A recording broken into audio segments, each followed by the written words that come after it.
एक प्रसंग आपको सुनाऊं। बृहद धर्म पुराण में वर्णन है, जब लक्ष्मी जी स्वयं विष्णु भगवान को नारायण को प्राप्त करने के लिए तप कर रही थी। सहस्त्र कमल के द्वारा 1000 कमलों के द्वारा तप कर रही थी।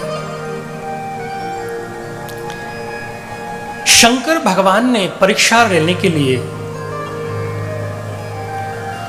उस 1000 कमल में से 2 कमल को चुरा लिया। जब अंतिम में पुष्प चराने के लिए अग्रसर हुई मां, तब देखे कि 2 कमल है नहीं। क्या बात है। अब यज्ञ में तप में नियम है, आप उठ के कहीं नहीं जा सकते। जैसे मन हुआ कि 2 कमल कम हैं तो मैं जाके ले आऊं, नहीं। अपनी शक्ति का भी प्रयोग नहीं कर सकते। तो मां ने मन ही मन विचार किया, मैं क्या करूं। तो उन्होंने अपना बाम वक्षस्थल को काटकर चराया।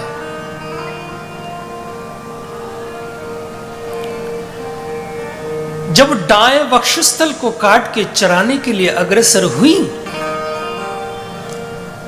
तब मेरे भोलेनाथ प्रकट हो गए और मां के हाथ पकड़ ली। नहीं नहीं, मैं आपके तप से बहुत प्रसन्न हूं, आप वरदान मांगिए। तो मां कहने लगी, प्रभु आप अंतर्यामी, आप सब जानते हैं। मैं नारायण भगवान को प्राप्त करने के लिए तप कर रही थी। नारायण भगवान पति रूप में मुझे स्वीकार हो, मुझे दोबारा पति रूप में मिले, मैं ही प्रार्थना करता हूं प्रभु। तो शंकर भगवान तथास्तु कहकर मां के वक्षस्थल को दोबारा पुनः इस प्रकार से, जिस प्रकार से था उस प्रकार से उन्होंने दोबारा स्थापित कर दिए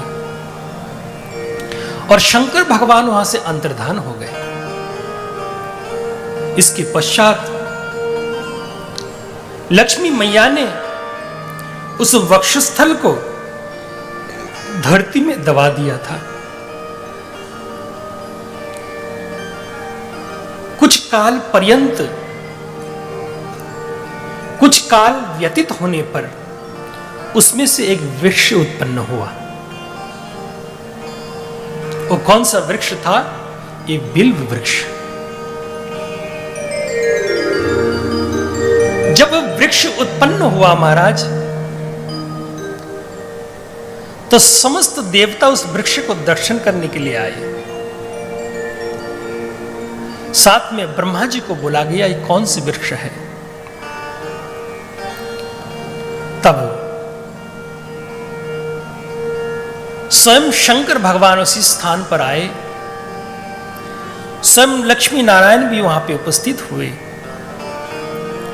तो समस्त वित्तांत खोल के लक्ष्मी स्वयं देवी ने बताया कि देखो प्रभु, जब मैं इस प्रकार से ये तप कर रही थी, उसके बाद में मेरे जो वक्षस्थल था, इस जगह पे मैंने इसको स्थापित कर दिया था और उसके बाद ये वृक्ष उत्पन्न हो गई महाराज।